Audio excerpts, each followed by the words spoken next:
Hello everyone, मैं हूं उत्तम साहू और स्वागत है आपका मेरे चैनल स्टडी 100.1 पर। तो आज का हमारा टॉपिक होने वाला है उत्तर भारत की नदियों के बारे में। तो आज हम पढ़ेंगे उत्तर भारत की नदियों के सिस्टम के बारे में। तो ठीक है, इसमें 3 तरह के हमारे सिस्टम होते हैं, जैसे कि सिंधु नदी तंत्र, गंगा नदी तंत्र और ब्रह्मपुत्र नदी तंत्र। ये मुख्य हैं उत्तर भारत की नदियों में। तो आज हम इन्हीं को थोड़ा थोड़ा अच्छे से पढ़ने वाले हैं। तो वीडियो के एंड तक में बने रहिएगा, जिससे आपको पूरी जानकारी इनके बारे में मिल सके। तो चलिए स्टार्ट करते हैं उत्तर भारत की नदियों के बारे में। ठीक है, तो उत्तर भारत की नदियों के बारे में अगर हम बात करते हैं तो उत्तर भारत के मुख्य 3 नदी तंत्र हैं। कितने नदी तंत्र हैं उत्तर भारत में? मुख्यतः 3 नदी तंत्र हैं। ठीक है, कौन कौन से हैं? सिंधु नदी तंत्र, गंगा नदी तंत्र और ब्रह्मपुत्र नदी तंत्र पाए जाते हैं। ठीक है, कितने नदी तंत्र हैं? 3 हैं, सिंधु नदी तंत्र, गंगा नदी तंत्र और ब्रह्मपुत्र नदी तंत्र। हम इन्हीं को एक एक करके पढ़ने वाले हैं। तो सबसे पहले हम बात करते हैं सिंधु नदी तंत्र की। तो आप यहाँ मैप में देख रहे होंगे, जो ये सर्कल बना हुआ है, ये क्या है? ये है मानसरोवर झील। ठीक है, कौन सी है ये? मानसरोवर झील। ठीक है, याद रखिएगा, कौन सी है ये? मानसरोवर झील है। तो जो सिंधु नदी का उद्गम है, ठीक है, याद रखिएगा, सिंधु नदी का उद्गम इसी झील से होता है। ये झील कहाँ पर मौजूद है? ये तिब्बत के मानसरोवर झील, ये क्या कहते हैं, जो चीन है, जो चीन द्वारा हथियाया गया तिब्बत है, ये झील वहाँ पर मौजूद है। और इसका उद्गम कहाँ से होता है? तिब्बत की मानसरोवर झील से सिंधु नदी का उद्गम होता है। याद देखिएगा, कहाँ से होता है? तिब्बत के मानसरोवर झील से सिंधु नदी का उद्गम होता है। ठीक है, अब जब ये यहाँ से उद्गम होता है तो ये किस दिशा में बहती है? यह पश्चिम दिशा में बहती है। ठीक है, ये आगे किस दिशा में बढ़ती है? ये पश्चिम दिशा में आगे बढ़ती है। और पश्चिम दिशा से आगे बढ़कर कहाँ प्रवेश करती है? ये भारत में प्रवेश करती है। और भारत के किस राज्य में प्रवेश करती है? ये लद्दाख राज्य में प्रवेश करती है। ठीक है, किस राज्य में प्रवेश करती है? देखिएगा, लद्दाख में ये प्रवेश करती है। उसके बाद ये आगे बढ़कर कहाँ चली जाती है? ये पाकिस्तान में एंटर करती है। ठीक है, ये कौन सा हिस्सा है? ये है पाकिस्तान। ठीक है, कहाँ एंटर करती है? ये पाकिस्तान में एंटर करती है। तो याद रखिएगा, सिंधु नदी का उद्गम कहाँ से होता है? मानसरोवर झील से। ये पश्चिम दिशा में आगे बढ़ते हुए कहाँ एंटर करती है? भारत में। और ये भारत से आगे बढ़कर कहाँ चली जाती है? तो ये चली जाती है पाकिस्तान में। तो अब हमारा पहला पॉइंट है कि सिंधु नदी किन किन देशों से होकर बहती है। तो याद रखिएगा, पहला है तिब्बत, दूसरा है भारत और तीसरा है पाकिस्तान। ठीक है, कौन कौन सा हो गया? तिब्बत, भारत और पाकिस्तान। यानी जो सिंधु नदी है वे 3 देशों से होकर बहती है, तिब्बत, भारत और पाकिस्तान से होकर बहती है। ठीक है, ये आपको अच्छे से समझ आ गया होगा। अब हम बात करेंगे कि सिंधु नदी की सहायक नदियों के बारे में। ठीक है, सिंधु की सहायक नदियों के बारे में हम बात करेंगे। तो इसकी सहायक नदी कौन कौन सी हैं उनके बारे में सबसे पहले बात कर लेते हैं। तो जिसमें से पहली है वे है झेलम। ठीक है, कौन सी है? सबसे पहली है झेलम। ठीक है, दूसरी है चिनाब, तीसरी है रावी, चौथी है सतलज और 5वीं है व्यास। ठीक है, तो याद रखिएगा, इसकी मुख्यतः सहायक नदियां में से एक हैं, जो कि झेलम, चिनाब, रावी, सतलज, व्यास हैं। ठीक है, जो ये ऊपर देख रहे हैं, जो ठीक है, ये जो लेह और कश्मीर वाले हिस्से में कौन सी नदी मिल जाती है हमें? यहाँ मिल जाती है हमें झेलम। ठीक है, कौन सी नदी मिल जाती है? ये हमें झेलम मिल जाती है। जो ऊपर है ये तो हमारी मेन नदी है, सिंधु नदी बहकर आ रही है। उसके बाद जो हमें नदी मिलती है वे कौन सी है? झेलम। उसके बाद हमें मिलती है चिनाब। ठीक है, फिर है नीचे रावी, फिर है व्यास और नीचे है सतलज। याद रखिएगा, जो सतलज नदी है इसका भी उद्गम कहाँ से होता है? इसका भी उद्गम मानसरोवर झील से ही होता है। ठीक है, कहाँ किससे होता है? मानसरोवर झील से ही इसका उद्गम होता है। ठीक है, तो आपको अब समझ आ गया होगा कि कौन कौन सी नदियाँ हैं इसकी। झेलम, चिनाब, रावी, व्यास और सतलज इसकी मुख्य सहायक नदियाँ हैं। ठीक है, कौन सी हैं? 5 इसकी मुख्य सहायक नदियाँ हैं, झेलम, चिनाब, रावी, सतलज और व्यास। इसमें सबसे बड़ी कौन सी है? सबसे बड़ी सहायक नदी है हमारी चिनाब। ठीक है, याद रखिएगा, सिंधु नदी की सबसे बड़ी सहायक नदी कौन सी है? चिनाब इसकी सबसे बड़ी सहायक नदियों में से एक है। ठीक है, कौन सी है? चिनाब इसकी सबसे बड़ी सहायक नदियों में से एक है। तो ये पांचों जाकर किससे जाकर मिलती हैं? ये सिंधु नदी से जाकर मिलती हैं। ठीक है, किससे जाकर मिलती हैं? ये पांचों नदी सिंधु नदी से जाकर मिलती हैं। अब इन्हीं नदियों को मिलने पर एक समझौता हुआ था। ठीक है, अब उस समझौते को हम पढ़ते हैं, जिसे कहते हैं सिंधु जल समझौता। ठीक है, क्या कहते हैं उसको? सिंधु जल समझौता। याद रखिएगा, ये वेरी वेरी इंपॉर्टेंट है, एग्जाम में आता है। ठीक है, तो ये सिंधु जल समझौता कब हुआ था? तो ये हुआ था सन 1960 को। ठीक है, कब हुआ था? ये हुआ था 1960 को, 19 सितंबर। ठीक है, कब हुआ था? 1960 19 सितंबर में ये समझौता हुआ था। और उस समय भारत के प्रधानमंत्री कौन थे? उस समय भारत के प्रधानमंत्री थे पंडित जवाहरलाल नेहरू। ठीक है,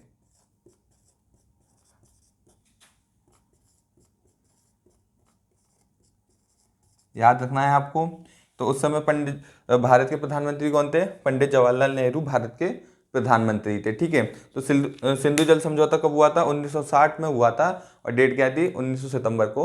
19 सितंबर को ये हुआ था। उस समय भारत के प्रधानमंत्री कौन थे? पंडित जवाहरलाल नेहरू भारत के प्रधानमंत्री थे। ठीक है, अब सिंधु जल समझौता था क्या, उसको हम समझ लेते हैं। जो ये हमारी नदियाँ हैं, ठीक है, रावी, व्यास और सतलज। ठीक है, याद रखिएगा, रावी, व्यास और सतलज, इसका कंट्रोल किसको दिया गया था? इसका कंट्रोल दिया गया था भारत को। ठीक है, किसको दिया गया था? इसका कंट्रोल दिया गया था भारत को दिया गया था। तो याद रखिए, सिंधु जल समझौता क्या है कि तो भारत को इसमें किसका कंट्रोल दिया गया था? कौन कौन सी नदियां थी भारत के पास? वे थी रावी, व्यास और सतलज। अभी आगे इसके बारे में और पढ़ेंगे। और पाकिस्तान को कौन सा दिया गया था? सिंधु, झेलम और चिनाब। ठीक है, याद रखिएगा, ये चीज़ आपको याद मैंडेटरी है याद रखना कि जो रावी, व्यास और सतलज, इसका कंट्रोल किसके पास था? भारत के पास। और पाकिस्तान, सिंधु, झेलम और चिनाब का कंट्रोल किसके पास था? उसका पाकिस्तान के पास इसका कंट्रोल था। अब इसमें था क्या कि जो इनका जो पानी है, जो बहकर जो पानी आ रहा है, उसका क्या कहते हैं 20% हिस्सा कौन यूज़ करेगा? कि उसका 20% हिस्सा जो है भारत यूज़ करेगा। ठीक है, कौन यूज़ करेगा? भारत यूज़ करेगा। तो भारत के पास कितना था इसका हिस्सा? 20%। और पाकिस्तान कितना यूज़ करता था इसका? 80%। ठीक है, कितना यूज़ करता था? 80%। तो इसमें क्या था कि कभी कभी भारत इसका 20% भी यूज़ नहीं कर पाता था। तो जो 15, 17, 18 इतना ही यूज़ कर पाता था। और बाकी पानी कहाँ चला जाता था? 80-85% जो पानी था वे कहाँ चला जाता? पाकिस्तान। तो पाकिस्तान क्या करता था? जो एक्स्ट्रा पानी भारत की तरफ से चला जाता था, तो वह उस पर टैक्स ले लिया करता था। ठीक है, कि आप हमारे पास इतना पानी क्यों भेज रहे हो? हमारा जो समझौता हुआ है वह कितने पर हुआ है? 20 और 80 पर हुआ है। तो ठीक है, तो याद रखिएगा कि क्या था, भारत कि 20% पानी जो यूज़ करेगा वो भारत करेगा, और पाकिस्तान कितना करेगा? वे 80 करेगा। क्योंकि इसका मेन रीज़न क्या था कि भारत में तो होकर ये जा ही रही है, इसका उद्गम यहाँ से यहाँ तक है। ठीक है, ये इतना बह रही है, उसके बाद सारा पानी कहाँ जा रहा है? क्योंकि यहाँ पानी को कोई ज़्यादा टाइम तक स्टोर तो कर नहीं सकते, तो उसको आगे बढ़ाना ज़रूरी था। तो इसलिए ये समझौता हुआ था कि रावी, व्यास, सतलज का कंट्रोल भारत के पास रहेगा, पाकिस्तान के पास रहेगा सिंधु, झेलम और चिनाब का कंट्रोल। तो ये था इसका सिंधु जल समझौता। अब बात कर लेते हैं कि इसका जो ये कहाँ जाकर एंड होती है। ठीक है, जो सिंधु नदी है वे कहाँ जाकर ख़त्म होती है? तो याद रखिएगा, ये पाकिस्तान से होती हुई, ठीक है, ये वाला हिस्सा कौन सा है? पाकिस्तान से होता हुआ कहाँ जाके गिरती है? अरब सागर में। ठीक है, अरब सागर में गिरती है। याद रखिएगा कहाँ पर जाकर एंड होता है इसका? अरब सागर में जाकर गिरती है। तो याद रखिएगा, इसका उद्गम कहाँ से होता है? तिब्बत के मानसरोवर झील से सिंधु नदी का उद्गम होता है। और इसका एंड कहाँ होता है? इसका एंड होता है अरब सागर में, इसका एंड होता है। तो ये थी सिंधु नदी। अब बात करेंगे हम गंगा नदी के बारे में, ठीक है। अब किसके बारे में हम बात करेंगे, अब बात करेंगे गंगा नदी के बारे में, ठीक है। तो गंगा नदी का उद्गम कहाँ से होता है, ठीक है, याद रखिएगा। गंगा नदी का उद्गम होता है उत्तराखंड से, ठीक है। भारत में उत्तराखंड राज्य में इसका उद्गम होता है। उद्गम कैसे होता है, एक है भागीरथी, ठीक है, दूसरी है अलकनंदा। याद रखिएगा कौन सी है, भागीरथी और अलकनंदा। ये कौन सी है, भागीरथी, ये है अलकनंदा, ठीक है। तो ये दोनों नदी कहाँ आकर मिलती हैं, ये जगह कौन सी है, यहाँ है देवप्रयाग, ठीक है। तो ये अलकनंदा और भागीरथी आकर कहाँ मिलती हैं, देवप्रयाग में आकर मिलती हैं, जहाँ से ये मुख्य नदी का निर्माण करती है, ठीक है। किस नदी का निर्माण करती है, मुख्य नदी का निर्माण करती है, जिसे कहते हैं गंगा, ठीक है। तो याद रखिएगा कि गंगोत्री से गंगा नदी नहीं निकलती है, ये देवप्रयाग से निकलती है, जो कि भागीरथी और अलकनंदा के मिलने पर गंगा नदी का निर्माण होता है। याद रखना है आपको, किस नदियों से मिलकर निर्माण होता है, भागीरथी और अलकनंदा से मिलकर जो देवप्रयाग में मिलती है, वहाँ आकर गंगा नदी का उद्गम होता है, ठीक है। याद रखिएगा गंगा नदी का उद्गम कहाँ पर होता है, देवप्रयाग में इसका उद्गम होता है, ठीक है। ये वाली बात आपको समझ आ गई होगी। तो अब इसकी जो सहायक नदियाँ हैं, सबसे पहले हम उनके बारे में बात करेंगे, जो आप इसको स्क्रीनशॉट ले लीजिएगा। तो अब हम बात करेंगे इसकी सहायक नदियों के बारे में। तो सहायक नदियाँ कौन कौन सी हैं, उनको देख लेते हैं एक बार। तो सहायक नदियाँ हमारी हैं, तो सबसे पहले है यमुना, ठीक है, यमुना हो गई, रामगंगा, ठीक है, यमुना, रामगंगा, सरयू, गंडक, घाघरा, ठीक है। ये मोस्ट इम्पॉर्टेंट सहायक नदियों में से एक है, याद रखिएगा। यमुना, रामगंगा, सरयू, गंडक, गोमती, ये कैसी हैं, इसकी सहायक नदियां हैं। याद रखिएगा गोमती नदी के बारे में आप एक बात याद रखिएगा, ये एक ऐसी नदी है जिसका उद्गम मैदानी क्षेत्र से होता है। ये एक भारत की एकमात्र ऐसी नदी है जिसका उद्गम मैदानी क्षेत्र से होता है, ठीक है। तो इसमें सबसे बड़ी जो सहायक नदी है, ठीक है, सबसे बड़ी सहायक नदी कौन सी है, यमुना है, ठीक है। याद रखिएगा सबसे बड़ी सहायक नदी कौन सी है, यमुना नदी है, ठीक है। इसको हम यमुना नदी को हम अलग से पढ़ेंगे, इसका अलग से एक टॉपिक बनाएंगे, उसमें हम यमुना नदी को हम पढ़ेंगे। अभी याद रखिएगा जो गंगा नदी की सबसे बड़ी सहायक नदी है वे कौन सी है, यमुना नदी है, ठीक है। तो ये यमुना नदी से इसका संगम कहाँ पर होता है, इसका संगम होता है इलाहाबाद में होता है, ठीक है, जिसे कहते हैं प्रयागराज। आज के टाइम में से क्या कहते हैं, प्रयागराज। तो यमुना नदी गंगा नदी में कहाँ जाकर मिलती है, प्रयागराज, उत्तर प्रदेश में जाकर ये मिलती है, ठीक है। याद रखिए उत्तर प्रदेश प्रयागराज में जाकर यह मिलती है, ठीक है। अब आपको समझ आ गया होगा कि यमुना नदी कहाँ पर जाकर मिलती है, प्रयागराज में मिलती है। ये और याद रखिएगा ये भारत की सबसे लंबी नदियों में से एक है। कौन सी नदी, गंगा नदी भारत की सबसे लंबी नदियों में से एक है। और एक पॉइंट और याद रखना कि गंगा नदी विश्व का सबसे बड़ा डेल्टा बनाती है, ठीक है। क्या बनाती है, डेल्टा बनाती है। उस डेल्टा का क्या नाम है, सुंदरवन डेल्टा। कौन सा है,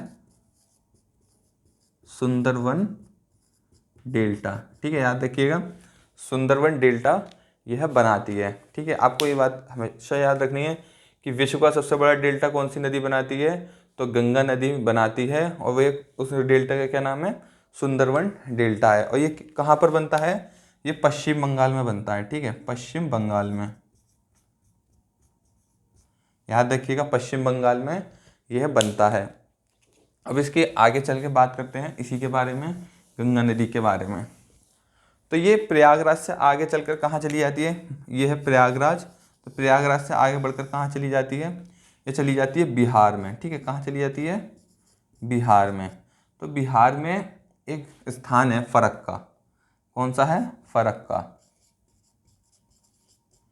फरक्का में दो हिस्सों में बढ़ जाती है, कितने हिस्सों में बढ़ जाती है, ये दो हिस्सों में बढ़ जाती है।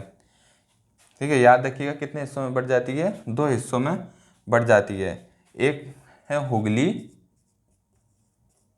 और दूसरी है, ये आगे चलकर कहाँ चली जाती है, बांग्लादेश में चली जाती है, जिसका नाम क्या पड़ जाता है, इसका पद्मा नाम पड़ जाता है। याद रखिएगा कि जो गंगा नदी है जो बांग्लादेश में एंटर करने के बाद इसका नाम क्या पड़ जाता है, पद्मा नाम पड़ जाता है। तो बांग्लादेश में गंगा नदी को किस नाम से जाना जाता है, पद्मा नदी के नाम से जाना जाता है। और एक हिस्सा कौन सा है, हुगली। याद रखिएगा कौन सा हिस्सा है, हुगली, जो कि कलकत्ता से बहती हुई कहाँ चली जाती है, यह अरब सागर की खाड़ी में जाकर गिरती है। तो इसका समाप्ति कहाँ होती है गंगा नदी की, इसकी समाप्ति होती है बंगाल की खाड़ी में होती है, जो कि कौन सा हिस्सा पड़ता है, भारत का पूर्वी हिस्सा पड़ता है। तो इसका एंड कहाँ पर होता है, बंगाल की खाड़ी में गंगा नदी का एंड होता है। तो याद रखिएगा विश्व का सबसे बड़ा डेल्टा कौन सा है, सुंदरवन, सुंदरवन डेल्टा है। ठीक है, याद रखना है आपको, सुंदरवन डेल्टा गंगा नदी बनाती है। ठीक है, सुंदरवन डेल्टा कौन बनाती है, गंगा नदी बनाती है, जो कि विश्व का सबसे बड़ा डेल्टा है।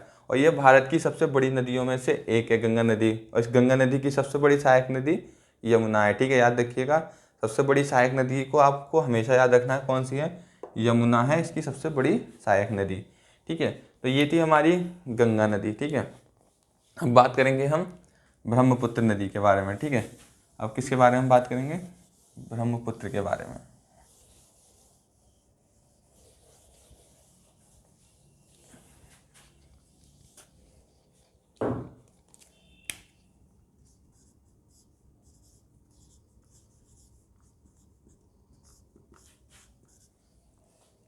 तो ब्रह्मपुत्र नदी, इसका उद्गम सबसे पहले हम जानेंगे कि ब्रह्मपुत्र नदी का उद्गम कहाँ से होता है। तो याद रखिएगा जो मानसरोवर झील है, ठीक है, मानसरोवर झील है, तो ब्रह्मपुत्र नदी का उद्गम भी मानसरोवर झील से ही होता है। किससे होता है, मानसरोवर झील से होता है। ठीक है, यहाँ आपको दिख रहा होगा ब्रह्मपुत्र नदी। तो कौन कौन सी नदियाँ हैं जिनका उद्गम मानसरोवर झील से होता है, सिंधु नदी, सतलज और ब्रह्मपुत्र नदी का उद्गम कहाँ से होता है, उसका उद्गम तिब्बत में मानसरोवर झील से होता है। ठीक है, ये मोस्ट इंपॉर्टेंट है, ये आपको हमेशा याद रखना है। ठीक है, अब आगे चलते हैं ब्रह्मपुत्र नदी के बारे में बात करते हैं। ठीक है, तो जब ब्रह्मपुत्र नदी किस दिशा में आगे बढ़ती है, तो याद रखिएगा ये पूर्व दिशा में आगे बढ़ती है। ठीक है, ये किस दिशा में आगे बढ़ती है, पूर्व दिशा में आगे बढ़ती है। ठीक है, पूर्वी दिशा में आगे बढ़ते हुए ये भारत में कहाँ से प्रवेश करती है, ये भारत में अरुणाचल प्रदेश में प्रवेश करती है। ठीक है, याद रखिएगा भारत के किस राज्य में प्रवेश करती है, अरुणाचल में ये प्रवेश करती है। तो अरुणाचल में प्रवेश करने पर इसका नाम क्या होता है, बताइए इसका नाम। तो याद रखिएगा कि जब ये अरुणाचल में प्रवेश करती है तब इसे दिहांग के नाम से जाना जाता है। ठीक है, किसके नाम से जाना जाता है, दिहांग नदी के नाम से इसे जाना जाता है। और जब ये तिब्बत में होती है तो इसे किसके नाम से जाना जाता है, सांगपो। ठीक है, सांगपो या सांदपो भी इसे कहते हैं। ठीक है, कई नामों से जाना जाता है, मतलब मेनली जो उसका नाम है जो तिब्बत में बोला जाता है, तिब्बत में किस नाम से बोलते हैं, इसे सांगपो के नाम से जाना जाता है। ठीक है, किस नाम से जाना जाता है, सांगपो के नाम से। और ये सांगपो नदी जब भारत में एंटर करती है तो किस नाम से जाना जाता है, इसे दिहांग नदी के नाम से जाना जाता है। ठीक है, उसके बाद जब ये आगे बढ़ती है, ठीक है, उसके बाद जब आगे बढ़ती है तो ये कहाँ पर प्रवेश करती है, असम में। ठीक है, भारत के किस राज्य में प्रवेश करती है, असम में। ठीक है, जब ये असम में प्रवेश करती है तब इसका नाम क्या हो जाता है, दिहांग का, तब इसे बोलते हैं ब्रह्मपुत्र। ठीक है, तब इसे क्या बोलते हैं, ब्रह्मपुत्र। तो याद रखिएगा इसका ब्रह्मपुत्र नाम कब पड़ता है, जब ये अरुणाचल प्रदेश से बहकर असम राज्य में प्रवेश करती है तब इसका नाम क्या पड़ता है, ब्रह्मपुत्र इसका नाम पड़ता है। तो ये भी आपको याद रखना है कि ये भारत की सबसे चौड़ी नदियों में से एक है। ठीक है, भारत की सबसे चौड़ी नदी कौन सी है, ब्रह्मपुत्र सबसे चौड़ी नदी है। ठीक है, आपको ये याद रखना है। तो इसकी अब बात करेंगे हम सहायक नदियों के बारे में। ठीक है, अब बात करेंगे हम सहायक नदी। तो सहायक नदी कौन कौन सी है उनको देख लेते हैं। तो इसमें है हमारी सबसे पहली है लोहित, दिबांग, ठीक है, सुबनश्री, ठीक है। ये इसकी मुख्य सहायक नदियों में से एक है, ठीक है। कौन कौन सी हैं? लोहित, दिबांग और सुबनसिरी इसकी सबसे सहायक नदियों में से एक है, ठीक है। और भी कई नदियां हैं जैसे धनसिरी, ठीक है, धनसिरी हुई, ठीक है। याद रखिएगा धनसिरी भी इसकी सहायक नदियों में से एक है। अब याद रखिएगा जब ये असम से आगे बढ़ती है, ठीक है, जब ये असम से आगे बढ़ती है तब ये पहुंचती है बांग्लादेश में, ठीक है। कहाँ से पहुंचती है? बांग्लादेश में। याद रखिएगा असम से आगे बढ़ने पर कहाँ पहुंचती है? बांग्लादेश में। तो आपके लिए एक पॉइंट और मिल गया यहाँ पर। तो जो ब्रह्मपुत्र नदी है वह किन किन देशों से होकर बहती है? तो सबसे पहली है तिब्बत, ठीक है, सबसे पहली है तिब्बत, दूसरा भारत, तीसरी कौन सी है? बांग्लादेश, ठीक है। याद रखिएगा कौन सी है? बांग्लादेश। तो किन किन देशों से होकर ये बहती है? तिब्बत, भारत और बांग्लादेश से ब्रह्मपुत्र नदी होकर बहती है। जब ये बांग्लादेश में एंटर करती है तब इसका क्या नाम पड़ जाता है? याद रखिएगा इसका नाम क्या हो जाता है? जमुना, ठीक है। इसे किस नाम से जाना जाता है? जमुना के नाम से जाना जाता है। जो बांग्लादेश के निवासी हैं वे ब्रह्मपुत्र नदी को किस नाम से पुकारते हैं? वे जमुना के नाम से इसको पुकारते हैं। तो आपको ये पॉइंट याद रखना होता है कि ब्रह्मपुत्र नदी को, गंगा नदी को और सिंधु नदी को किन नामों से कहाँ पर जाना जाता है। सिंधु को तो सिंधु ही के नाम से जाना जाता है, और गंगा नदी को जब ये बांग्लादेश में प्रवेश करती है तो पद्मा के नाम से जाना जाता है। ब्रह्मपुत्र नदी जब बांग्लादेश में प्रवेश करती है तो उसे जमुना के नाम से जाना जाता है। और ये कहाँ पर जाके इसकी समाप्ति होती है? इसकी समाप्ति भी अरब सागर में जाकर बंगाल की खाड़ी में जाकर होती है, ठीक है। कहाँ होती है? बंगाल की खाड़ी में।